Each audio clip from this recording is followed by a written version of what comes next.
Guys, welcome back to distance between. मैं हूं शुभम और इस टाइम मैं हूं बाबा केदारनाथ जी के धाम में। मेरे बैक साइड में ये आप मंदिर देख रहे होंगे, कितना प्यारा सा है। केदारनाथ धाम आने के लिए बहुत सारी तैयारी करनी पड़ती है और बहुत सारी कंफ्यूजन चलती है। लोगों के माइंड में डाउट्स होते हैं, कब होती है दर्शन की टाइमिंग, कैसे आ सकते हैं, कितना खर्चा लगेगा। बहुत सारी चीज़ें इंपॉर्टेंट इन्फॉर्मेशन आपको इस वीडियो में मिलेगी और आपके सारे डाउट्स क्लियर हो जाएंगे। तो पूरी वीडियो ज़रूर देखिएगा। चैनल को सब्सक्राइब करना, वीडियो को लाइक और शेयर करना ना भूलिएगा। आप मुझे फेसबुक और इंस्टा पे फॉलो भी कर सकते हैं। तो आइए मेरे साथ करिए बाबा केदारनाथ धाम के दर्शन।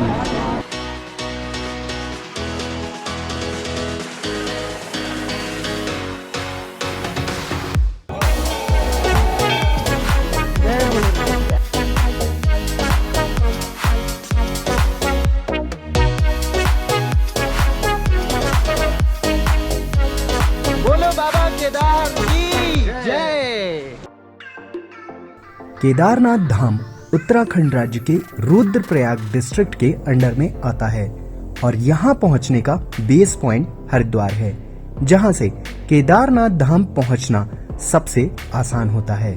और हरिद्वार से आपको गौरीकुंड जाने वाली बस पकड़नी होगी। हरिद्वार की एक खास बात है कि यहाँ पर हरिद्वार रेलवे स्टेशन के सामने ही बस स्टैंड भी है और यहीं पर प्राइवेट बस स्टैंड भी है, जो केदारनाथ जी वगैरह के लिए जाने के लिए, और शेयरिंग जीप वगैरह भी यहीं से मिल जाती है। तो ये एक स्पॉट है हरिद्वार रेलवे स्टेशन के आसपास में, जहाँ पे आपको सारे ट्रांसपोर्टेशन हर जगह के लिए मिल जाते हैं। और बाकी प्राइवेट बस स्टैंड एक और जो दिल्ली वगैरह से आती है वो थोड़ा दूर है, यहाँ से 3 किलोमीटर के आसपास। बाकी यहाँ पे ये रहा रेलवे स्टेशन और पास में ही सामने बस स्टैंड है, सरकारी वाला भी और प्राइवेट वाला भी है, जो केदारनाथ जी के लिए जाने वाला है। अगर आप हरिद्वार के बस स्टैंड के ठीक बाहर आते हैं तो आपको कई सारी बसेस लगी हुई दिखाई देंगी। एक ये हिमगिरी की बस है, मैं करीब से दिखाता हूँ, दिख जाइए, हिमगिरी की है, और एक GMOU की बस है। ये सभी बसेस जाती हैं गौरीकुंड तक के लिए, गुप्त काशी के लिए, जिससे आप एकदम डायरेक्टली पहुंच जाएंगे वहां तक, केदारनाथ जी के धाम की जहां तक ट्रैक होती है, जहां से स्टार्ट होती है वहां तक पहुंच जाएंगे। और इसके लगते हैं 460 रुपये, जैसा कि अंदर मैंने पूछा, ड्राइवर ने बताया। और ये आपको आई थिंक 12 घंटे में पहुंचा भी देगी। और जो बस है, बस ठीक है, मतलब बहुत ज़्यादा अच्छी नहीं, लग्जरी भी नहीं है, पर ठीक ठाक है और आराम से काफ़ी सस्ते में आप अगर पहुंच जा रहे हैं तो बेस्ट ऑप्शन है ये। आप देखेंगे यहाँ पे कई सारी बसेस लगी हुई हैं। सो अगर आप सोच रहे हैं कि बहुत ज़्यादा खर्च होंगे केदारनाथ जी की यात्रा के लिए, थोड़ा सा कंफर्ट कम होगा, लेकिन आप एक दिन में पहुँच भी जाएंगे वहाँ पर ईज़िली। और बाकी सुविधा यहाँ हरिद्वार के बस स्टैंड के बाहर उपलब्ध है। और ये केवल प्राइवेट GMOU और हिमगिरी एक्सप्रेस की बस चलती है। हालांकि यात्रा के दौरान ये बसेस आपको सोनप्रयाग तक ही ड्रॉप करेंगी, जो कि गौरीकुंड से 7 किलोमीटर पहले पड़ता है। बस जाती है और इसकी कोई ऑनलाइन बुकिंग नहीं होती है, आपको आके यहीं पर करनी पड़ेगी। और बाकी एक बार ऑफिस वगैरह इसका कुछ मुझे यहाँ पे दिखा नहीं है, डायरेक्टली यहीं पे आके सारी चीज़ें होती हैं। ऑनलाइन की कोई सुविधा नहीं है, ऑफलाइन ही होती है। और एडवांस में जितना एक दिन पहले कहते हैं कि बुक करके रखें, ताकि आपको कोई परेशानी ना हो। मतलब आप यहाँ पे आते हैं और फिर उसके बाद एक दिन का एडवांस एटलीस्ट आप लेकर रखे रहें टाइम। और गौरीकुंड के लिए आपको केवल प्राइवेट बसेस जैसे हिमगिरी एक्सप्रेस और विश्वनाथ सेवा की बसेस ही मिलेंगी। और ये बसेस सुबह 4 बजे से 9 बजे के बीच हरिद्वार बस स्टैंड के बाहर से मिलने लगती है। इसलिए सुबह जितना जल्दी हो अपनी यात्रा शुरू कर दें, क्योंकि इनमें सीट मिलना भी मुश्किल होता है। भैया, इसकी टिकट कितनी है गौरीकुंड तक के लिए? इसके 460 रुपये। 460 रुपये। और कितने बजे पहुंचाती है? ये शाम को पहुंचेगी 3:30 बजे। 3:30 बजे। अभी कितने बजे चलेगी? ये 7 बजे चले, टाइम हो गया इसका। अच्छा। 4 धाम की यात्रा के लिए आपको रजिस्ट्रेशन, पंजीकरण करवाना पड़ेगा, जो कि निःशुल्क होता है। और इसका काउंटर कई जगहों पे बनाया गया, और जो मुझे काउंटर दिखा है रेलवे स्टेशन के ठीक सामने, ये आपको दिखेगा 4 धाम यात्रा निःशुल्क पंजीकरण केंद्र। तो यहाँ पर आके आप रजिस्ट्रेशन करवा सकते हैं और ये मैंडेटरी भी है। तो अगर आप चाहते हैं शेयरिंग जीप से जाने के लिए, तो आप पार्ट जर्नी कर सकते हैं रुद्रप्रयाग तक। रुद्रप्रयाग तक जाती है, वहाँ कितना लगता है? 450 रुपये शेयरिंग जीप से आप जा सकते हैं रुद्रप्रयाग तक। उसके आगे फिर रुद्रप्रयाग से आप गौरीकुंड गुप्त काशी तक के लिए आपको बसेस वगैरह और शेयरिंग जीप दोनों ही मिल जाएगी। तो फिलहाल अभी तो आपके पास यहाँ से ऑप्शन बस के हैं, और अगर आप पार्ट जर्नी करना चाहते हैं तो शेयरिंग जीप के हैं। हालांकि केदारनाथ जी तक जाने के लिए मैंने हरिद्वार से स्कूटी हायर। तो बोलो बाबा भोलेनाथ की जय। केदारनाथ जी की यात्रा के लिए मैं स्कूटी हायर कर रहा हूँ और हरिद्वार से ये हायर कर रहा हूँ। आप भी कर सकते हैं, बाकी डिटेल में आगे बताता हूँ। ये मैं आया हूँ यहाँ पे घूमो बाइक्स एंड स्कूटर्स रेंट यहाँ पे कर सकते हैं, और कई सारी गाड़ियाँ यहाँ पर दिख जाएंगी आपको। देखते हैं, रेट वेट पता करते हैं। हेलो मयूर जी। हेलो, कैसे हैं आप? बढ़िया। मयंक जी। अच्छा, आप लोग को यहाँ पे दिख रहे होंगे, ट्विंस हैं। अच्छा, क्या इसमें रेट वगैरह क्या मिलेगा अभी? देखिए, वैसे हमारे पास स्टार्टिंग रेंज जो रहती है ना, वो तो 500 रुपये से 2000 रुपये तक की स्कूटी रहती है। सबके अलग अलग रेंज रहती है। लेकिन ये जो हैवी स्कूटीज होती है, इनका जो है जनरली जो है 999 रुपीज़ रहता है, और सीजन के अकॉर्डिंग ऊपर नीचे होता रहता है। अच्छा, और क्या प्रोसेस ओवरऑल रहेगा इसमें? बस आपके पास आधार कार्ड, ड्राइविंग लाइसेंस होना चाहिए, जिसका फोटो क्लिक करके हम आपको वापस कर देंगे। आपका कोई भी ओरिजिनल डॉक्यूमेंट हम नहीं रखेंगे। अच्छा। एक मिनिमम सिक्योरिटी अमाउंट होता है, which is 2000 rupees. It will be refund you. Kedarnath ji की यात्रा की शुरुआत हरिद्वार में स्नान करके होती है, और यहाँ से आज मैं रुद्रप्रयाग तक जाने वाला था, जो कि 163 किलोमीटर की जर्नी है। अब मैं आपको जो चीज़ दिखाऊंगा वो आप देखोगे तो कहोगे। पहले हेलमेट उतार लूँ, और बाल के बारे में कोई कमेंट नहीं करेगा। ये आप देखो, जैसे कोई कलर यहाँ पे मिक्स किया, एकदम साफ दिख रहा है। और बीच में आप देख रहे हो जैसे रंग घोल दिया जाता है ना, वैसा कुछ कॉम्बिनेशन दिख रहा है। और ये जो पूरा आप देख रहे हैं, ये है देवप्रयाग। तो जब आप देवप्रयाग में आते हैं, यहाँ से जो श्रीनगर है, कश्मीर वाला नहीं, उत्तराखंड वाला, एक बालों का मैं क्या ही करूँ, तो श्रीनगर 33 किलोमीटर दूर रह जाता है, और इस जगह पर ये व्यू देखने को मिलता है। ये पूरा रास्ता बिल्कुल नया बना है और काफी अच्छा है। बस कुछ जगहों पर बीच बीच में रोड खराब मिलेगी, और इस रूट पर मैं ऋषिकेश, देवप्रयाग और श्रीनगर होते हुए रुद्रप्रयाग पहुंचने वाला था। और इस रूट पर वैसे तो आप कहीं भी स्टे कर सकते हैं, लेकिन रुद्रप्रयाग स्टे के लिए बेस्ट पॉइंट है।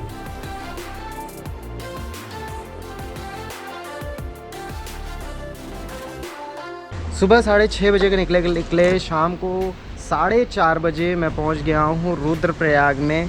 ज़्यादा दूर ही नहीं थी, लेकिन यहाँ तक पहुँचने में टाइम लगा। शूट करते हुए आए हैं और 10 घंटे हो गई यहाँ तक पहुँचने में, बट टाइम लगा शूट करने में।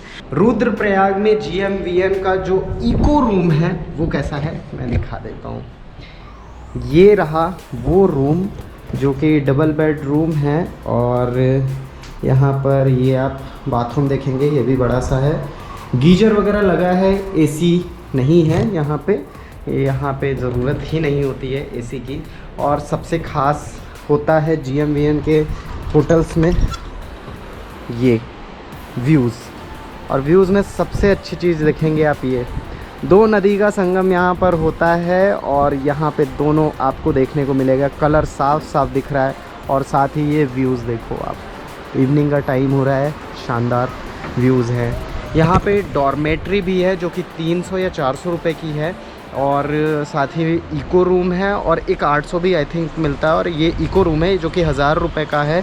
और दूसरी चीज़ ये है कि एक 1700 के आसपास है, एक 2500 का है। तो मतलब ये सारी रेंज के यहाँ पे रूम्स अवेलेबल हैं, लेकिन इनकी एडवांस बुकिंग आप ज़रूर करवा के रखें। इसकी मैंने 2 महीने पहले बुकिंग करवाई थी, तब जाके मुझे ये मिला था। उस टाइम भी लास्ट ही चल रहा था, तो इस बात का ध्यान रखें, इसकी एडवांस में हमेशा बुकिंग करा के रखें, आपको सुविधा होगी। और रेट्स बहुत जेन्युइन मिलेंगे। ये सीज़न में रेट्स नहीं बढ़ाते हैं भाई, सरकारी है, तो ये आपको फ़ायदा मिलेगा। और यहाँ पे कुर्सी लगा के आराम से बस बैठ जाइए, पैसे भी बचेंगे आपके और समय भी बचेगा, अच्छा व्यू भी मिलेगा, और परेशानियों का सामना भी नहीं करना पड़ेगा, क्योंकि सीज़न जब होता है तो काफ़ी होटल्स में बाकी जगह पैसे बहुत लेते हैं, और यहाँ पे आप आराम से रह सकते हैं अच्छे रेट्स में, अच्छी सुविधाओं के साथ। रुद्रप्रयाग से अगले दिन मैं गौरीकुंड के लिए सुबह 8 बजे निकला। रुद्रप्रयाग के पहले ही आपको यहाँ पे बाईपास मिल जाएगा और इसी बाईपास के थ्रू आप जा सकते हैं। रुद्रप्रयाग जाने की ज़रूरत ही नहीं है, आप सीधे इसी से चले जाएं। यहाँ पे लिखा भी हुआ है केदारनाथ 80 किलोमीटर। और यहाँ पे शेयरिंग जीप बस भी मिलती है। जो लोग लौट रहे हैं तो उनके लिए यहाँ पर, अगर आप रिटर्न में डायरेक्ट आपको नहीं मिल पा रही है हरिद्वार के लिए बस वगैरह, तो आप रुद्रप्रयाग तक आ जाए। रुद्रप्रयाग से आपको हरिद्वार के लिए रेगुलर मतलब दोपहर 2, 3, 4 बजे तक मिल जाती है बसेस वगैरह। साथ ही रुद्रप्रयाग से सोनप्रयाग के लिए आपको शेयरिंग जीप भी 300 से 400 रुपए में मिल जाएगी, जो आपको 3 से 4 घंटे में सोनप्रयाग तक पहुंचा देगी। ये रास्ते के व्यूज बहुत ही प्यारे थे, जिसके एक साइड मंदाकिनी नदी बह रही थी और शानदार रोड थी। आज मैं रुद्रप्रयाग से तिलवाड़ा, अगस्त्यमुनि, गुप्तकाशी और फाटा होते हुए सोनप्रयाग तक पहुंचने वाला था। थाली लगा दिया क्या आपने पूरा? थाली लगा दिया। कितने का है थाली? 80 रुपए की। 80 रुपए की। अनलिमिटेड थाली? अनलिमिटेड? अनलिमिटेड, जितना मर्जी उतना खाओ। हरिद्वार से गौरीकुंड के पूरे रास्ते पर आपको खाने पीने के लिए पराठा, मैगी, दाल चावल और रोटी सब्जी के ही ऑप्शन मिलते हैं और ज्यादातर नॉर्मल से ही ढाबे या रेस्टोरेंट्स मिलेंगे और 100 से 200 रुपए में आप पेट भर खाना खा लेंगे।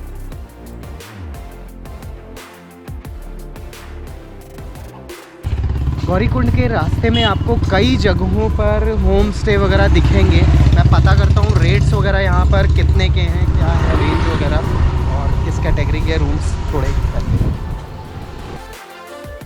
इस पूरे रूट पर आपको 800 से 1500 रुपए में डबल या 4 बेड का रूम पर नाइट के लिए मिल जाएगा, जो कि नॉर्मल कैटेगरी के ही होंगे।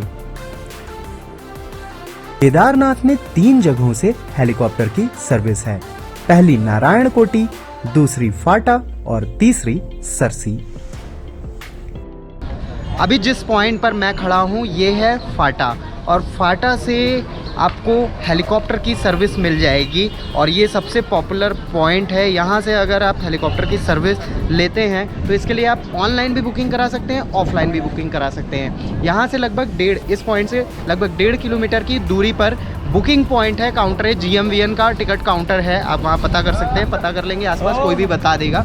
तो वहाँ पे अगर आप जाएंगे तो डायरेक्टली भी बुकिंग कर सकते हैं और ऑनलाइन भी आप बुकिंग कर सकते हैं। ऑनलाइन में आपको कई बार दिखाई देगा कि 0 अवेलेबिलिटी है। तो क्या होता है कि 70% ऑनलाइन बुकिंग कर देते हैं, जबकि 30% वो लोग छोड़ते हैं कि ऑफलाइन के लिए बुकिंग हो जाए। तो ज़रूरी नहीं है कि आपको भी यहाँ पर अवेलेबिलिटी मिल जाए, तो कोशिश करें कि ऑनलाइन ही बुक करा कर आए। और यहाँ पर भी आप चाहें तो एक बार पता कर ले, अगर आपने बुक नहीं कराया है तो यहाँ पर भी पता कर सकते हैं। अब प्राइस क्या है वो भी मैं बता देता हूँ। 4720 रुपये आपके लगते हैं। यहाँ से आपको केदारनाथ जी तक पहुँचाते हैं और वहाँ पे आधा किलोमीटर और चलना पड़ेगा आपको उस पॉइंट से। वहाँ से पालकी वगैरह भी मिल जाएगी, जो चल नहीं सकते, जिनको प्रॉब्लम है तो वो भी सुविधा है, मतलब जो नहीं चल सकते उनके लिए पूरी सुविधा है वहाँ तक पहुँचने की, मंदिर तक की।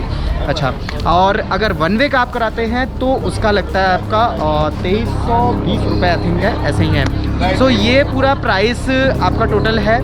और इसके अलावा भी 1-2 और जगह हैं जहाँ पे काउंटर है, सरसी में है और इसके पहले नारायणकोटि एक जगह है, वहाँ पे भी है। तो उन दोनों के बीच में ये पड़ता है फाटा और ये सबसे पॉपुलर पॉइंट है। बाकी इसकी वेबसाइट की लिंक मैंने डिस्क्रिप्शन बॉक्स में दे दी है, तो वहाँ से आप देख सकते हैं। और यहाँ पे ये हेलीकॉप्टर वगैरह यही है। ये केवल ऐसा पॉइंट है जहाँ से हेलीकॉप्टर जाती या आती है और आप टिकट लेकर आएंगे और यहाँ पर दिखाएंगे तो आपको एंट्री दे देंगे ये लोग। और यहाँ से आपको पहुंचने में केवल 7 से 8 मिनट जो मुझे बताया गया है, 7 से 8 मिनट लगते हैं, मतलब 15 मिनट आप मान के चलें कि यहाँ से केवल लगते हो और आप पहुंच जाएंगे केदारनाथ जी के तक। इन रास्तों पर भी यात्रा के लिए कुछ जगहों पर रजिस्ट्रेशन पॉइंट्स बना रखे हैं। साथ ही जगह जगह टॉयलेट्स भी इंस्टॉल किए गए हैं।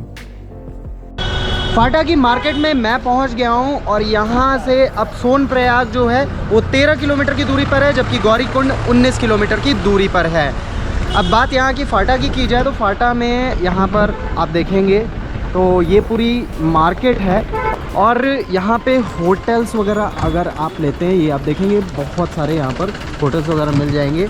और एक माइंडसेट आप कर लें कि 1000 रुपये पर हेड होटल वगैरह का लग जाएगा, मतलब एक पर्सन पे 1000 रुपये का खर्च आएगा एक नाइट, अगर आप स्टे कर रहे हैं और अटैच लैट बाथरूम उसमें मिल जाएगा। तो ये सुविधा यहाँ पर आपको मिल जाएगी। और बाकी बहुत सारे यहाँ पर है बस वगैरह, यहाँ से आगे आपको सोनप्रयाग तक जाती है, तो सारी चीज़ें हैं यहाँ पे। आगे अब इसके जाते हैं और देखते हैं आगे की क्या सिचुएशन है, कैसे रजिस्ट्रेशन, और क्या 15,000 या 12,000 लोगों की ही पर डे की कुछ लिमिट बना रखी है, वो सारी चीज़ भी मैं आपको बताता हूँ। लगभग 3 से 4 घंटे में सोनप्रयाग पहुँचने पर यहाँ काफ़ी ट्रैफिक देखने को मिला। क्या हुआ सर, क्या प्रॉब्लम है? प्रॉब्लम ये है कि इन्होंने हाईवे बंद कर रखा है। हाँ। बाईपास गाड़ियाँ भेज रहे हैं। अच्छा, यात्रियों को कोई दिक्कत या बड़ी दिक्कतें आ रही है, वहाँ से कोई लगेज उठा के ले आ रहा है, कोई छोटे बच्चे उठा के ले आ रहा है। इन्होंने पुलिस वालों ने हाईवे को बंद कर रखा है। क्या अथॉरिटी है पुलिस वालों की? हाईवे का बंद किया। हम अपने बच्चों को लेके भी अपने पूरे बिस्तर के सड़क में बैठेंगे। तो फाइनली खुल गया है यहाँ पर रास्ता। ज़्यादा नहीं, हम लोग को 10 मिनट वेट करना पड़ा। ये आप देख सकते हो यहाँ पे पार्किंग पूरी भरी पड़ी है। ये अभी सीतापुर में ये हाल है और इसके आगे गाड़ी वालों के लिए तो जाने के ऑप्शन ही नहीं है। यहाँ से शेयरिंग वेयरिंग वाली जा रही है अभी गाड़ियाँ। बाकी अभी देख रहे होंगे पैदल बहुत सारे लोग जा रहे हैं, क्योंकि शेयरिंग गाड़ी भी मुझे नहीं दिख रही है, केवल स्कूटी जा रही है। सोनप्रयाग पर लास्ट पार्किंग है, जहाँ पर सभी को अपनी गाड़ी पार्क करनी होती है और यात्रा की शुरुआत में इतना रश होता है कि पार्किंग के पहले ही रोड्स पर गाड़ी पार्क करनी पड़ती है। और सोनप्रयाग से गौरीकुंड के लिए आपको शेयरिंग जीप में जाना होगा, जिसके लिए आपको 50 रुपए पर पर्सन देने पड़ेंगे और इसके लिए कम से कम घंटे भर लाइन में भी लगना पड़ सकता है।